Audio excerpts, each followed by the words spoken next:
कहानी एक व्यापारी की है। व्यापारी के पास एक गधा था। वो सामान की बोरी उस पर लादता और बाजार में बेचने जाता। व्यापारी अपने गधे का अच्छे से ख्याल रखता था।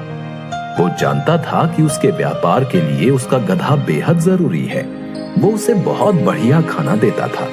गधा जवान और शक्तिशाली था।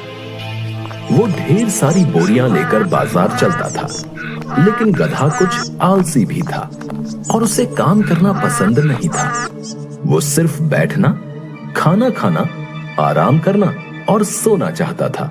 गधा हमेशा यही सोचता था कि उसका मालिक उसको एक दिन की भी छुट्टी नहीं देता है, लेकिन वो ये नहीं जानता था कि अगर मालिक उसको एक दिन की छुट्टी भी देगा तो उसका बहुत नुकसान हो जाएगा। बाजार की मांग के अनुसार व्यापारी रोज कई प्रकार की वस्तुएं बेचता था। बाजार तक पहुंचने के लिए उनको एक नदी पार करनी पड़ती थी। व्यापारी बेहद संभल कर गधे को नदी पार कराता था।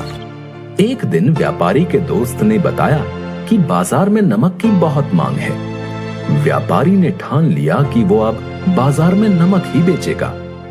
उसने बेहद जल्दी नमक की 12 बोरियां तैयार कर ली और उसने 6 बोरियां गधे की पीठ पर लाद दी। गधे की टांगें कांपने लगी। तब उसे एहसास हुआ कि वजन थोड़ा ज्यादा है।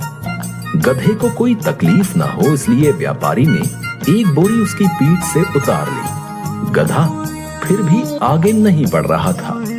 व्यापारी गधे की हालत समझता था, लेकिन वो ये भी समझता था कि गधा आलसी है। उसने गधे को डांटा और छड़ी से भी मारा और इस तरह गधा चलने को राजी हो गया। उस दिन व्यापारी की सारी बोरियां बाजार में बिक गईं और इस तरह व्यापारी को अच्छा खासा मुनाफा हो गया।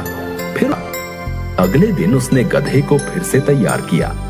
गधा पहले की तरह ही लड़खड़ाने लगा तो उसने कुछ बोरियां कम की और जैसे तैसे गधे को मनाकर ले गया। नदी पार करते समय गलती से गधे का पैर फिसल गया और वो पानी में गिर गया। इससे काफी सारा नमक पानी में घुल गया और गधे का वजन आधे से भी हल्का हो गया।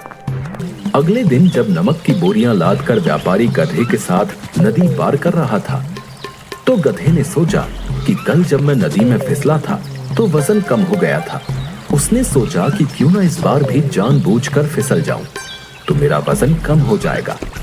इस तरह वो जानबूझकर फिसल गया और काफी सारा नमक नदी में घुल गया और फिर एक बार व्यापारी को नुकसान हो गया। इस तरह से उसने रोजमर्रा की आदत बना ली और काम से बचने के लिए व्यापारी का नुकसान करने लगा। व्यापारी भी समझ गया था कि गधा जानबूझकर ये सब कर रहा है, लेकिन कुछ कर नहीं पा रहा था। उसने अपने दोस्त को ये समस्या बताई। दोस्त ने उसको सलाह दी कि कोई ऐसी चीज इस्तेमाल करो जो पानी में गिरने से वजन में बढ़ जाए। तो व्यापारी ने दिमाग लगाकर बोला कि ऐसी चीज तो केवल रुई ही हो सकती है। इस तरह से उसके दिमाग में युक्ति आई। अगले दिन उसने रुई की कुछ बोरियां ली और गधे पर लाद दी और उसके साथ चल पड़ा। हमेशा की तरह गधा जानबूझकर पानी में गिर गया, लेकिन इस बार बोरी का वजन दुगना हो गया और गधा लड़खड़ाने लगा। गधे को आश्चर्य हुआ कि इतना वजन कैसे बढ़ गया। वो फिर चल दिया। अगले दिन फिर यही दोहराया गया। गधे ने जानबूझकर गिरने का नाटक किया, लेकिन फिर वजन बढ़ गया। इस तरह से गधे को अच्छा सबक मिला। व्यापारी ने सोच लिया कि अब गधा समझ चुका है कि उसके पानी में गिरने से उसी का बुरा होगा, तो उसने अगले दिन से फिर नमक की बोरियां ले जानी शुरू कर दी। लेकिन इस बार गधा गलती से भी गिरने की नहीं सोचता था।